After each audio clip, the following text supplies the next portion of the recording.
Provérbios, capítulo 1.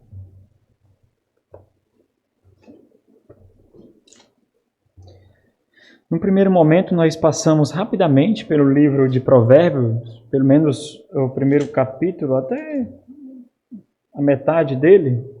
Nós demos um voo panorâmico, né? Depois eu observei a necessidade de particularizar alguns ensinos que estavam sendo perdidos diante... O livro de Provérbios é o livro do aconselhamento, né? Então, todo mundo que estuda aconselhamento, que gosta dessa área de aconselhamento, se dedica muito, se debruça muito ao livro de Provérbios, porque nele tem princípios, nele tem provérbios, nele tem instruções que podem ser aprofundadas e ampliadas assim das mais diversas áreas possíveis.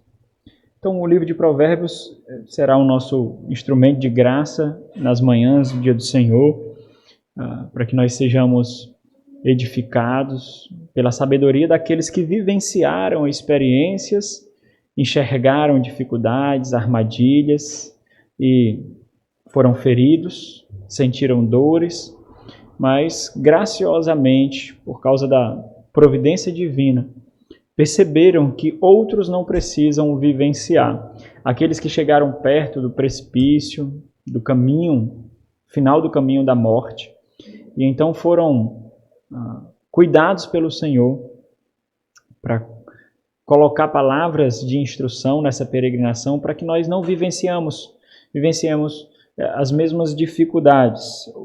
Tenho dado um tema aos nossos devocionais, os temas que nós temos tratado, eles sintetizam demais aquilo que nós tratamos nos livros, em cada reflexão. Nós refletimos sobre o versículo 8 e 9 no dia 14 de novembro.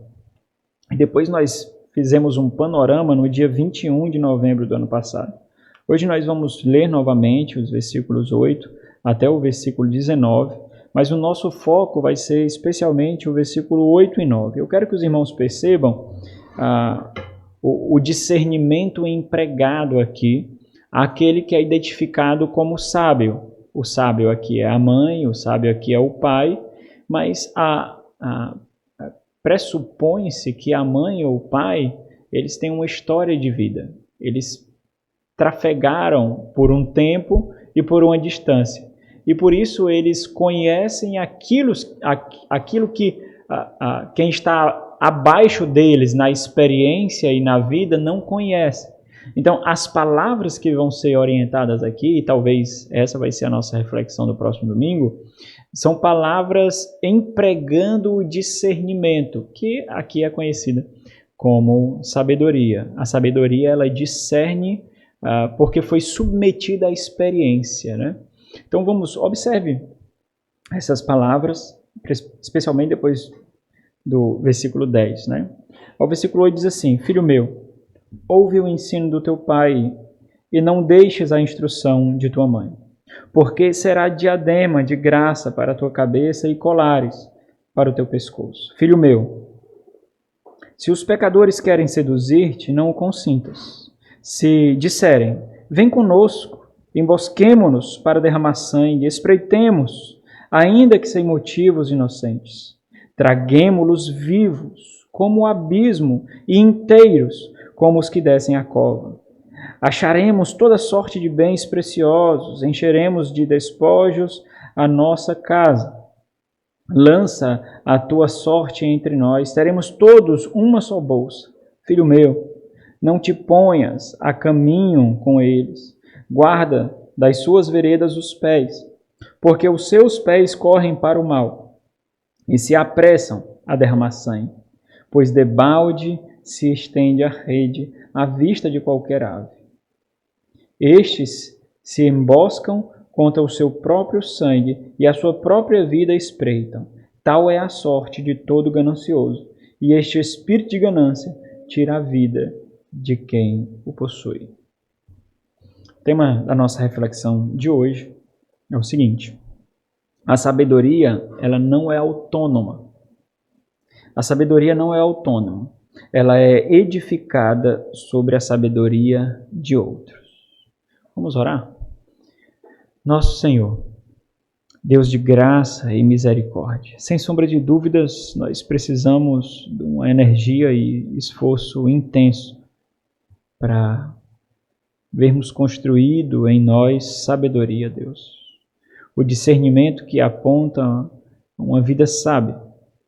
Ajuda-nos então, ó Deus,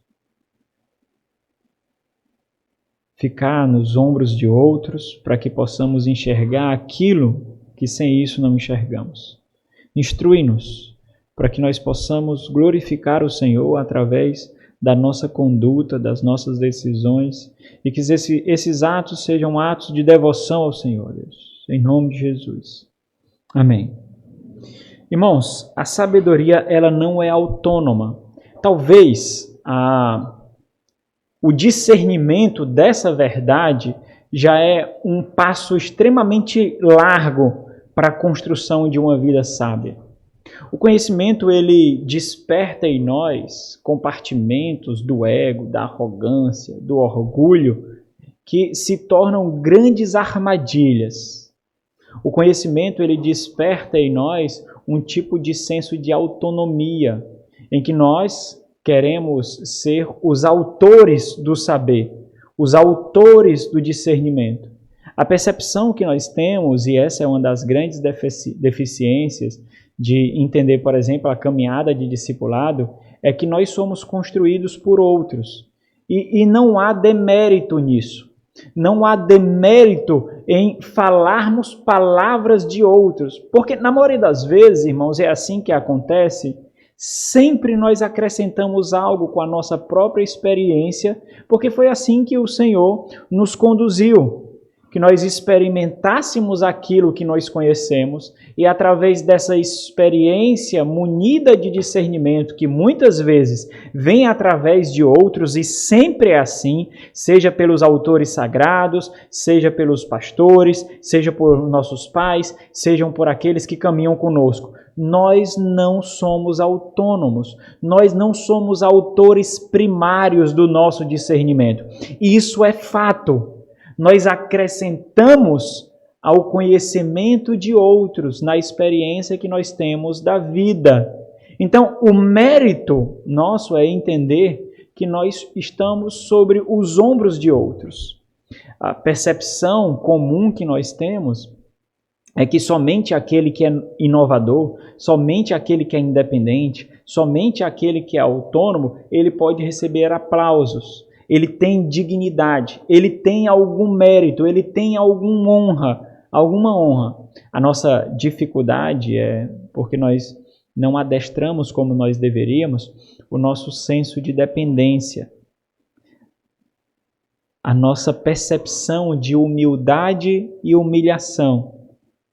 A sabedoria, ela inevitavelmente, ela depende de outros que viveram 100 anos, 200 anos, 300 anos, 1000 anos ao longo da história, passando de geração em geração, um conhecimento, discernimento que foi lapidado, que foi apurado pela vida, nos sofrimentos, nas lutas, nos constrangimentos, nas humilhações, nos confrontos. Então nós aprendemos com isso. Nós sempre falamos palavras de outros, temperadas com a nossa experiência, com a nossa vida, com a particularidade com que Deus se revela a cada um de nós nas nossas necessidades, nas nossas ansiedades. Mas sempre as nossas palavras estão misturadas com palavras de outros. O fato é que nós não precisamos ficar colocando nota de rodapé direito, porque senão não faltaria nota de rodapé em cada palavra que sai da nossa boca. Mas a percepção de que a sabedoria não é autônoma já é um grande passo para a construção de uma vida de sabedoria. A sabedoria, ela sempre é edificada sobre a vida de outros. Talvez, meus irmãos, talvez por causa dessa dificuldade tão grande, esse desejo por autonomia exacerbado, a instrução para a sabedoria é muito amarga e inúmeras vezes é injusta. Por quê? Porque quando nós experimentamos a vida, quando nós experimentamos as dificuldades, quando nós experimentamos as lutas, então nós sentimos na pele o conhecimento sendo forjado, a instrução sendo arrancada de nós. Mas a sabedoria, aquele que instrui para a sabedoria, não é assim. Por isso que ela é amarga e muitas vezes injusta, porque aquele que está sendo instruído sem experimentar os fatos, os atos, as ações, sem ter a experiência de que foi vivenciada para forjar a sabedoria. A sabedoria, ela é construída através de discernimento. Eu cunhei aqui um pequeno texto sobre a construção de sabedoria. Eu acho que ela sintetiza muito bem como a sabedoria é construída e como ela é transmitida. Aquele que instrui para a sabedoria é como alguém com cicatrizes, que tenta conduzir uma pessoa por um caminho rodeado por chamas, tentando livrá-lo de cicatrizes. Aquele que instrui para a sabedoria mostra que as cicatrizes que ele tem não precisam ser empregadas ou experimentadas por outros. Aquele que sentiu as dores e por isso agora discerne as consequências. A sabedoria, ela é tecida, ela é construída quando a experiência se submete ao discernimento que tem um alvo e de mãos dadas caminham juntas para esse alvo. É isso que é a construção de sabedoria. A sabedoria é forjada na experiência, inevitavelmente, mas uma experiência com discernimento. E esse discernimento ele é submetido a um alvo. No caso dos cristãos, o alvo é a glória de Deus. O alvo é o Senhor Jesus Cristo. E a experiência e o discernimento caminham juntos para o alvo. Mas na maioria das vezes, talvez inevitavelmente, em medidas, em proporções diferentes, aqueles que instruem para a sabedoria sempre encontrarão discípulos, pessoas que precisam ser instruídas, que não experimentaram as vicissitudes da vida, para que a sabedoria seja forjada neles. É por isso que aquele que instrui para a sabedoria, muitas vezes, é tão vívido, é tão intenso, é tão intencional, porque ele experimentou e sabe das consequências. Ele seguiu aquele caminho e sabe dos perigos. Se você perceber, isso se encaixa perfeitamente na relação de pais e filhos. Porque os pais são tão vívidos, são tão intensos em instruir o seu filho. Porque nessa instrução está o coração. E naquele caminho de estutícia vai levar o filho à dor, à miséria, ao constrangimento, ao sacrifício sem fruto e talvez à morte. Mas por o coração estar envolvido nessa instrução, ele então percebe que os caminhos que o filho está traçando, as decisões que o filho está tomando, as inclinações do coração que o filho demonstra ter, o levará para o caminho de morte. E por o coração estar inserido nesse processo de instrução, então vem algumas vezes os grandes exageros, as palavras mais duras, as palmadas, os castigos, os rigores, porque aquele que experimentou as vicissitudes da vida, que resultarão das mesmas decisões que os filhos estão tomando, não querem que os filhos experimentem isso. Se os irmãos perceberem, isso é extremamente evidente para qualquer um de nós. É impressionante a facilidade que os filhos têm de questionar os pais. Agora, perceba, jovem, perceba como isso é ridículo e absurdo. Como você vai questionar aquele que viveu o que você não viveu? Como você vai questionar aqueles cujas cicatrizes testemunha da sabedoria que foi forjada? Como? Como? A estutícia nos torna arrogantes e a arrogância cava a areia debaixo dos nossos pés para que nós caiamos. E os pais não querem um fim, esse fim para os filhos. Se nós pararmos para discernir um pouquinho, é impressionante como os filhos julgam os pais por experimentarem benesses que muitas vezes os pais não tiveram o privilégio de experimentar. E agora, muito desses questionamentos dos filhos, dos jovens, daqueles que experimentam as benesses da vida, colocam pais na parede, questionando sobre as suas decisões. E é interessante como vem tantos porquês. Porquês, porquê, porquê. Se os irmãos perceberem, a sabedoria ela é forjada em cima de princípios. E princípios não são transmitidos em uma sentença do porquê. Porque a experiência de vida, o discernimento forjado pela experiência de vida, não dá para ser sintetizado em uma linha. Em uma linha. Não dá para sintetizar o ardor, a paixão, a dor, a emoção, o empenho, a garra, a atenção. Não dá.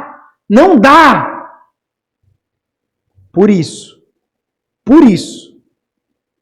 a instrução para a sabedoria exige confiança. Confiança. Por isso que o senso de que a sabedoria não é autônoma é um grande passo para a instrução da sabedoria.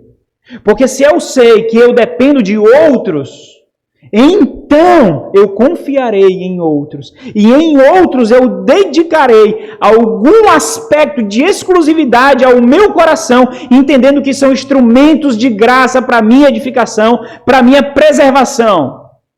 Nós fazemos isso muitas vezes. Na verdade, nós fazemos isso sempre. Mas inúmeras vezes, errando o alvo, nós desonramos aqueles que o Senhor colocou com exclusividade para nos instruir em sabedoria. Muita facilidade você ler um livro, sei lá, de um autor que você gosta muito, e você abre para esse autor, ou para um pregador que você gosta muito, ou para alguém do seu meio que você gosta muito, você abre uma porta exclusiva ao seu coração. Mas inúmeras vezes você não faz isso com os seus pais. Você fecha as portas. Inúmeras vezes você não faz isso com os seus líderes, com os seus pastores. Você não faz isso com os homens e as mulheres sábios da igreja. Você não faz isso. E ao mesmo tempo que você é edificado em sabedoria, através de pessoas extremamente distantes, mas isso não é um problema. O problema é quando, fazendo isso, você fecha a porta de acesso para aqueles que providencialmente o Senhor colocou ao seu redor, sobre você, na condução da sua vida para a edificação da sabedoria. Essa relação que eu falei de pais e filhos servem também para a mesma relação e a mesma dinâmica, para a relação de pastor e ovelhas, ou então daquele que é mais instruído na igreja e aquele que é menos instruído na igreja. Se eu percebo que a sabedoria não é autônoma, eu percebo que a humildade, a dependência, a submissão sempre caminharão juntas nesse processo de construção da sabedoria. Se você perceber aqui, as palavras do pai e da mãe, que são as figuras de sabedoria aqui, tentam discorrer sobre os dois caminhos proferidos pelo caminho 7. O caminho do temor do Senhor, que é o caminho da vida, e o caminho dos tolos, o caminho dos loucos, que desprezam então a sabedoria e, consequentemente, o temor do Senhor, e caminham para a morte. Então, se você perceber, e essa será talvez o devocional do próximo domingo, se você perceber, aqui está empregado profundo discernimento na intenção de seduzir. E como compartimentos do coração precisam ser fechados para você não se deixar persuadir. Mas como ele sabe disso? Como ele sabe que aquelas amizades não são amizades, que aqueles amigos não são amigos, que aqueles que mostram que estão em unidade com você, nós teremos uma só bolsa, nós estaremos juntos. Na verdade, eles querem simplesmente ganhar o seu coração, amarrá-lo e lançá-lo no inferno. Como ele sabe disso? Porque eles experimentaram isso. E eles perceberam que cada vez que eles experimentaram isso, o alvo estava mais distante. O objetivo de vida que um dia tomou o seu coração estava mais distante. Sabedoria, ela nunca é autônoma. Nós somos aqueles que precisam de outros. E eu não me refiro nem somente ao meio cristão, não. Ninguém é autônomo na construção de sabedoria. A nossa vida tem a marca de muitos. Muitos que nós nunca o encontraremos, a não ser na eternidade. Mas especialmente a marca daqueles que o Senhor colocou para construir em nós sabedoria e nos livrar do dia mau. Essa relação de construção de sabedoria, ela exige confiança, sem a qual é impossível construir sabedoria. A autonomia mata. O senso de independência mata. Ela forja um conhecimento que não edifica. Ela forja um conhecimento que destrói. Por isso, então, que a construção de sabedoria, que a instrução para a sabedoria, ela é tão ingrata. Porque o estulto, percebe? Os jovens, no pouco conhecimento que começam a adquirir, se julgam senhores do saber para encurralar os seus pais, ou seus pastores, ou seus líderes na parede. Por quê? Por quê? Por quê? Por quê? Se os irmãos perceberem a grande dificuldade na relação entre pai e filho, a grande dificuldade na relação de pastor e ovelha, a grande dificuldade é quando a confiança é minada. Essa é a grande dificuldade. Porque quando nós confiamos, nós baixamos as guardas e nós nos deixamos ser instruídos. Eu acho extremamente especial aquela palavra do apóstolo Paulo, falando dessa construção de santidade em Efésios capítulo 5, quando ele diz, não se embriaguem com vinho, mas enchei-vos do Espírito Santo. É interessante porque aquela palavra, da forma como está traduzida, enchei-vos, dá a ideia que a iniciativa é nossa. Nós precisamos correr para encher. Mas originalmente ali a palavra, ela é passiva. Deixai-vos ser enchidos. E é no imperativo mesmo. A ideia é de que continuamente nós temos que levantar a guarda para a nossa carne, à medida que nós baixamos as nossas guardas, o Espírito Santo de Deus, que usa como instrumentos vasos de barro, para que sejamos preenchidos, tomados pelo Espírito Santo de Deus. Mas eu tenho que deixar. É um ato de dependência, de submissão. Isso em nada tira a soberania de Deus. Deus fez assim. Dependência, humildade e submissão. De formas que não há santidade sem submissão. Não há. Porque tudo ali é submissão. Em seguida ele fala da relação de marido e mulher. Pais e filhos. Empregado e empregador. Na submissão existe um instrumento de graça para edificação. Por que o Senhor não aboliu a escravatura quando ele veio? Porque os apóstolos não falam contra a escravatura. Pelo contrário, sirva ao seu Senhor como a Cristo. É assim. porque nós experimentaremos as humilhações, as dores, dando testemunho para a salvação em silêncio, muitas vezes, daqueles que nos ferem. Foi assim com Cristo, não foi? Existe uma relação de confiança, não simplesmente aos pais, aos pastores, mas o próprio Deus. Quando entendemos que a soberania do Senhor conduz particularmente cada fragmento de tempo e de ação das nossas vidas para o nosso bem, porque nós o amamos. Nós o amamos. Você precisa do irmão que está do seu lado. Não tenha dúvida disso. Filhos, jovens, vocês precisam dos seus pais. Vocês precisam das pessoas mais velhas do que você. Vocês precisam dos seus pastores. Vocês precisam dos seus líderes. Vocês não construirão uma vida santa e de sabedoria sozinhos. Isso é impossível. Impossível. Não existe autonomia na história da humanidade. Toda construção de conhecimento, discernimento e sabedoria está sobre os ombros de outros, seja você crente ou não. A grande diferença é que pastoreando a sua alma, conduzindo o seu espírito, você tem acesso a essa instrução. Essa é a grande diferença. Essa é a grande sacada que o meio cristão tem, que os outros meios não têm, que as outras filosofias não têm, que as outras teologias não têm. Nós temos.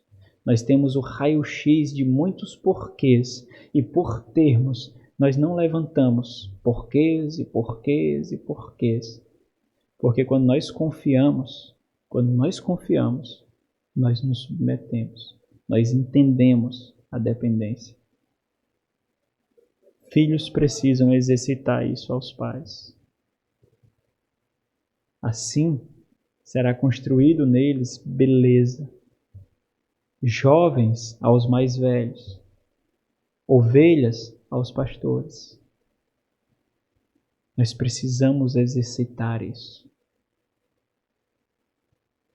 O Senhor nos abençoe para que nós possamos entender as armadilhas, discernir os obstáculos que se levantam contra nós. A vida cristã, irmãos, é muito simples, muito simples. Não existe nenhuma equação gigantescamente absurda que uma criança não a possa entender. Não existe. A vida cristã, a vida em comunidade é simples, imensamente simples. Nós só precisamos discernir a nossa carne, discernir o caminho mau. Mas é extremamente simples. É a percepção dessa simplicidade que faz com que exortações sejam tão agressivas quando querem tornar complexas a vida em comunidade. Por quê? Por quê? Não entendo. Por quê? Ó Senhor, Deus de graça e misericórdia, Pai de infinita compaixão, como ovelhas, nós somos tolos e necessitados. Não importa o quanto estudemos, quanta graduação temos, quanto status social, ascensão acadêmica, não importa quantos livros lemos, quantas pregações assistimos, quanto tempo passou, nós somos ovelhas. E Tu és o pastor. Pastoreia-nos, ó Deus. Pastoreia-nos especialmente, dando a cada um de nós a percepção da nossa estutice, da nossa tolice, da nossa estupidez. Todas as vezes que nos sentimos autônomos e julgamos que não precisamos do outro, até mesmo aqueles que nós não consideramos conhecedores, discernidores e maduros, mas o Senhor o colocou no meio do corpo de Cristo Jesus, o Teu Santo Filho, e isso testifica profundamente que nós precisamos dele. Ajuda-nos, ó Deus, que nós possamos discernir a submissão, a humildade, a dependência e de que a autonomia é a assassina da sabedoria, Deus. Em nome de Jesus. Amém.